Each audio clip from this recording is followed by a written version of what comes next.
Всем привет! Вот приехали на сопку с Димашем и его невесткой Викой. Чай кипятим, будем чай пить. Сегодня прохладно, холодно, ветер сильный, но тем не менее решили остановиться. Димаш у нас из Астаны, а здесь зятек наш якутский, Мегиме Кангаласский. И будем сейчас у него брать интервью, если получится, ну, если погода позволит. Я сразу извиняюсь за ветер, я его из Астаны привез с собой. Ну ничего, думаю, снимем. Из казахских степей, да? Да. Да. Еле-еле поднялись, вот на сопку, там дорога плохая, оказывается, все в грязи. Но машина наша старенькая, но бодренькая, нас туда привела. Так что все нормально. Спускаться, наверное, спустимся, наверное. Вот чайник поставили. Сейчас у нас, по идее, запрещено Разводить костры. да, в связи с пожарной обстановкой в регионе, но мы сейчас очень аккуратно скипятим и все нормально тут сделаем, чтобы не было никаких проблем. Сейчас рассказывай, Димаш. Ну, Когда приехал? Я здесь уже с марта, можно сказать, как у нас на Урыс был праздник. После него прилетел сюда через Новосибирск. Прилетел, получается, уже здесь больше месяца. Уже второй месяц уже идет, да. Ага. И как тебе Якутия? Ну, я здесь уже второй раз. В 2019 году приезжал на короткий срок, на 10 дней. Ага. Уже тогда понравилось. Но сейчас уже вижу другую Якутию, потому что здесь уже, наоборот, все начинает цвести, весна. Поэтому мне очень нравится. И природа тоже. Куда ездил? Ездил в Мегино-Кангаласский улус. К жене. Да, к невесте. К родне, да? К родне, в село Майя. Тоже впервые вот уехал именно за пределы Якутска. Через переправу. Раньше только представлял это, все слышал. А теперь уже не понаслышке знаю, как это. Ну, ездили-то, наверное, уже по Зимнику, уже по реке, да? Да. Но через Ирбис туда-сюда же не ездили. Еще нет.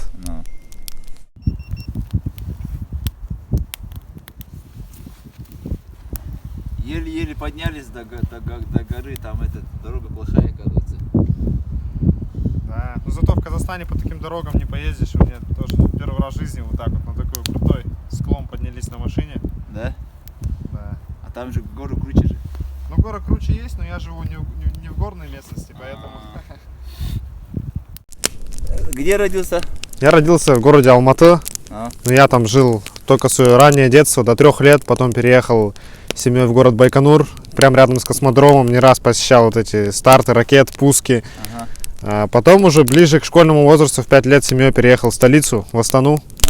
Вот сейчас там проживаем. Там школу там окончил?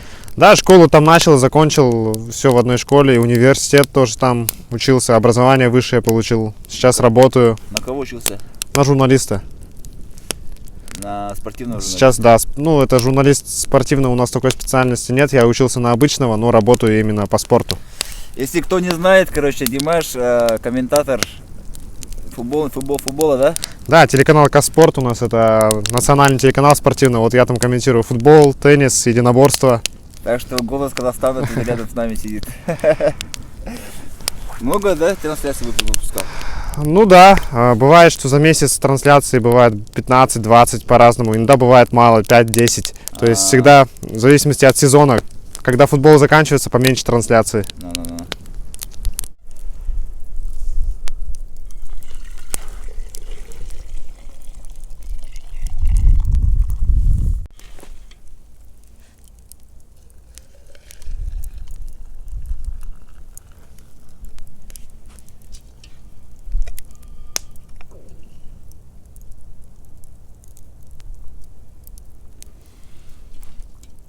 Чайные традиции.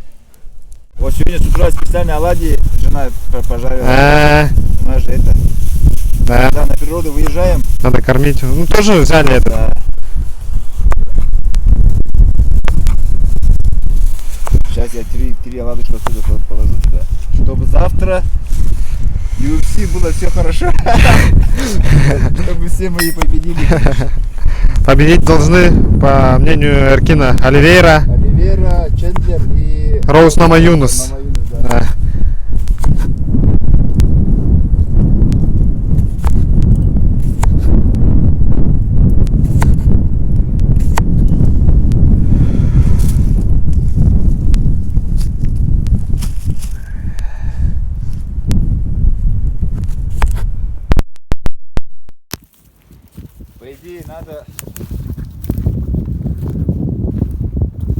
идее надо 9 штук положить, короче. Ну, можно 9.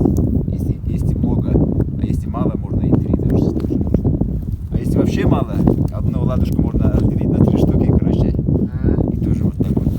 Ну да, должно быть нечетное число, короче. Мы только что покормили природу. Очень важный обряд, без которого нельзя здесь. Потому что природа это, от нее многое зависит здесь. Не только здесь, вообще в нашем мире. Вот. А сейчас уже к столу скоро подойдем. Там уже будем сами себя кормить. Эркин пошел что-то еще высматривать, сейчас охотиться на кого-то. Вон птица какая летит. Смотри. Да.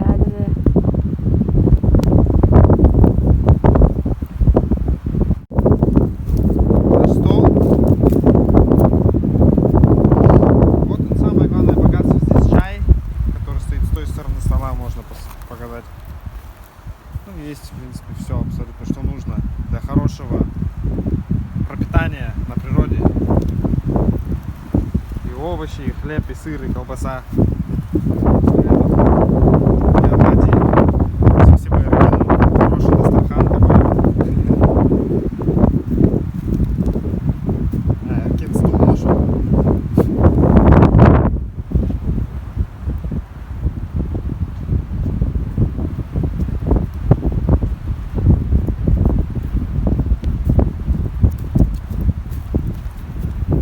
Все схвачено. Вкусная рыба, да?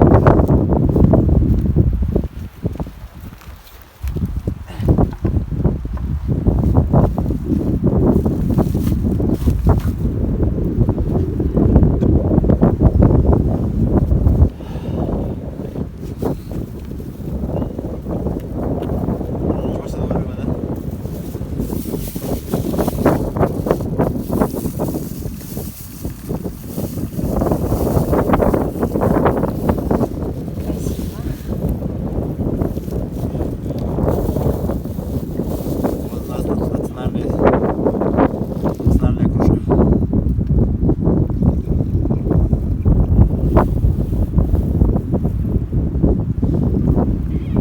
Сейчас вот добавлю. Проверка связи. Нет, тынкана. Мгм. Раз, добрый день. Мгм. Добрый день. Сейчас я отсюда проверю. Раз. Слышно, нет.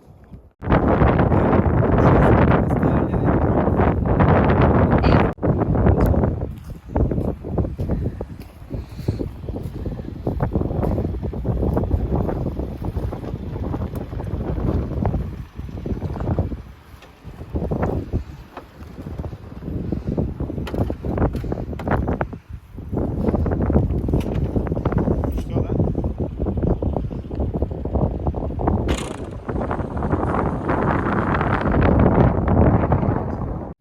Так, чай попили, спускаемся вниз обратно. Из-за ветра, к сожалению, некоторые видеоотрывки у нас не были слышны, ветер мешал. Но тем не менее, немножко поговорили. Возможно, если получится в другом месте, в каком-нибудь месте еще поснимем на закрытом пространстве зданий. Вот у нас получается Якутск полностью в круг, как сказать, окружен сопками, вот сопкой, вот такой горой. И вот получается Табагинский мыс вон видно. Видите, вот на реке Лена заканчивается. И вот так идет по кругу, и с той стороны заканчивается на Лене тоже Кангаласский мыс. То есть, чтобы выйти из города, получается, переходишь вот эту гору или же через реку только переходишь. И эта долина называется Туймада. То есть вот эта сопка, внутри сопки называется Туймада. А как раз вот Мегино-Кангаласский луз, который рассказывает вот эти молодые ребята, находится за рекой Лена. Вот прям за рекой уже Мегино-Кангаласский луз. Родина Димаша. Новая родина Димаша. Моя якутская родина. Да. Самый, кстати, самый густонаселенный луж Мегино-Кангаласский. Ну, имею в виду из якутского населения именно. Больше всех Саха живет в Ленинградском Улусе. Самая маленькая территория. Но самая маленькая территория. Ну, центральный Улус рядом с Якутском, поэтому, наверное, исторически у них там много людей живет. Продвинутые ребята, мирные кангаласки. Так, вот у нас табун священных лошадей. И инсталляция. Мы здесь остановимся. А тут скамейка, оказывается, есть. Сфотографируемся здесь. Некоторые лошади, к сожалению, упали. Постарели, видать, наверное. Мало похожие, да, на лошади? Похожие. Ну смотри, ушко, голова и хвост. Вот наши герои, Димаш и Виктория. Расскажите, где вы познакомились и как это было? Чай Дарабаларон, всем салем.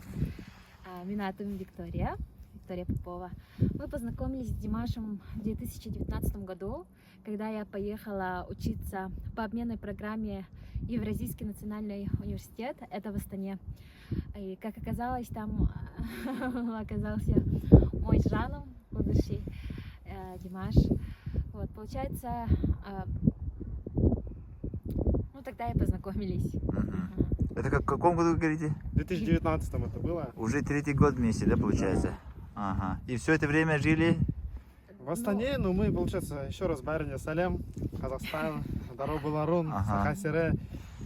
Да, в 2019 году приехала в Казахстан впервые, вот Вика, попала как раз в мою группу. Вместе стали одногруппниками. Вместе На учились. журналиста учимся Да. вдвоем. И получается, я самый первый, отзывчивый, давай там помочь, куда, что, документы показать, где университет, начали гулять вместе. Вот так вот подружились, начали общаться, встречаться. Потом летом Вика уехала домой. После того, как закончился учебный семестр. Да, семестр закончился, учебный год закончился. И вот первый раз в Якутию я приехал осенью, в октябре 2019 года. Через полгода почти приехал сюда. Сколько пробыл там? Здесь я пробыл не так много, 10 дней я здесь был. И потом через 2 месяца, уже зимой, Вика второй раз приехала по обмену, еще раз. Еще раз по обмену. Да, уже по приглашению, получается, университета приехала. Да, дело в том, что университет здесь набирал СФУ 5 человек или 6 человек, кто хочет поехать, а Вике сказали, ты не можешь, ты уже ездила. А я пошел в Астане в свой университет, начал спрашивать, а как так, как можно? Написал целое письмо, вот, я хочу, чтобы она приехала, у нас там планы совместные, мы хотим вместе находиться. И в итоге университет сказал, без проблем, давайте мы сами пригласим Викторию. И выслали приглашение, ее отправили. Получается, вот так. И сейчас где работаете в данное время? О профессии работаем, самое главное. Виктория Вика у нас работает НВК Саха, главный телеканал всей республики, звезда этого телеканала. Каждое утро дарит зрителям всей стране, можно сказать, настроение. Передача Сана Кун, это на казахском Жана Кун, новый день. Новый день. Как вот доброе утро телепередачи. Вот. Я работаю в Астане на сайте, спортивный сайт Вести.кз, и еще комментирую на телевидении.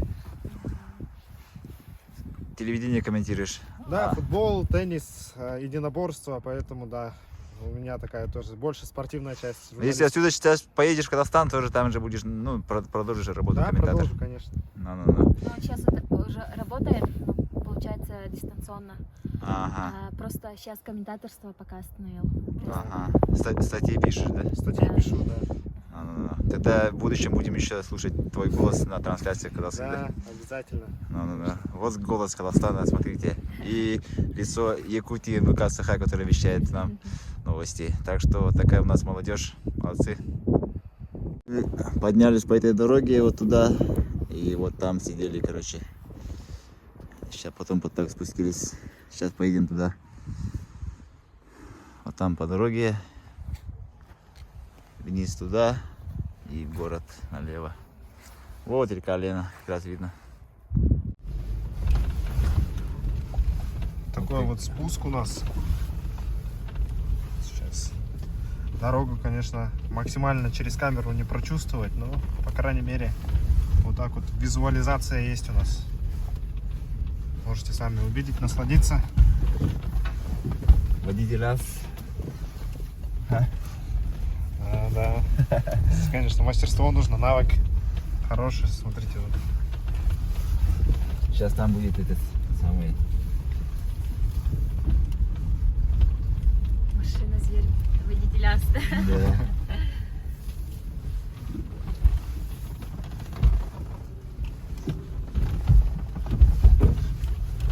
Скоро у нас сезон, лодочный сезон откроется. Наверное, в эти выходные подготовлю лодку. И в конце мая уже на реку, если река пойдет, буду возить людей на этот. Вот покажи эту яму. Вот, смотрите сами, какая яма. Не каждый рискнет здесь проехать. Ой.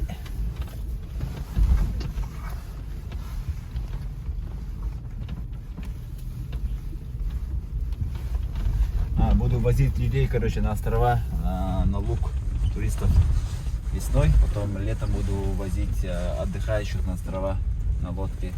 Ну, по выходным буду подрабатывать. Ну и сам буду рыбачить. Люблю рыбалку, спиннинг. Так что хороший сезон начинается для нас, для лодочников. Если успеешь, если не успеешь, когда уедешь, говоришь? В конце июня, да? Ну, в середине, скорее всего. На Сыха тогда не будешь, да? Скорее всего, нет, да. У нас же 2 года Сыха же не было. Едем обратно в Якутск по Покровскому тракту. Дорога немножко трясет. Спасибо ребятам за компанию. Да, будем еще общаться. Может быть, еще в другом месте, если хочется с ними. Такая, что погода немножко сегодня помешала, ветер. Много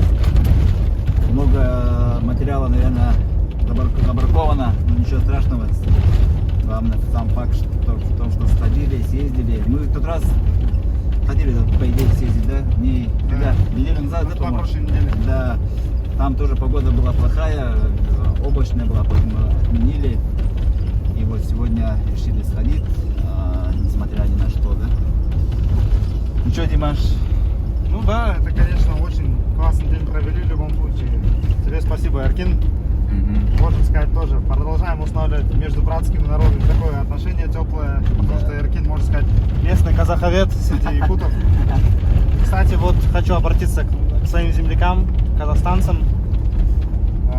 Эркинге үлкен рахмет, көп рахмет. Осы жылы бұйыртса еркін бізге қонаққа Қазақстанға келеді, сондықтан жақсы қарсы аламыз осы кісіні. Как он нас встречает, так же его встретим. Будем ждать гости Эркина, будем ждать гости всех наших братьев, сестер из Республики Саха.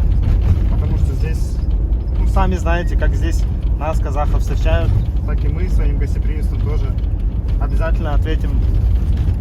Вот. Еще раз спасибо, Эркин. Үлкен рахмет. Дай руку. Бәрі жақсы. Все, спасибо, подписывайтесь, ставьте лайки, комментарии и все вроде в этом духе. Мы уже заехали в город, сейчас ребят домой отвезу. Завтра у нас с утра опять же UFC, да? UFC? Да. Будем смотреть.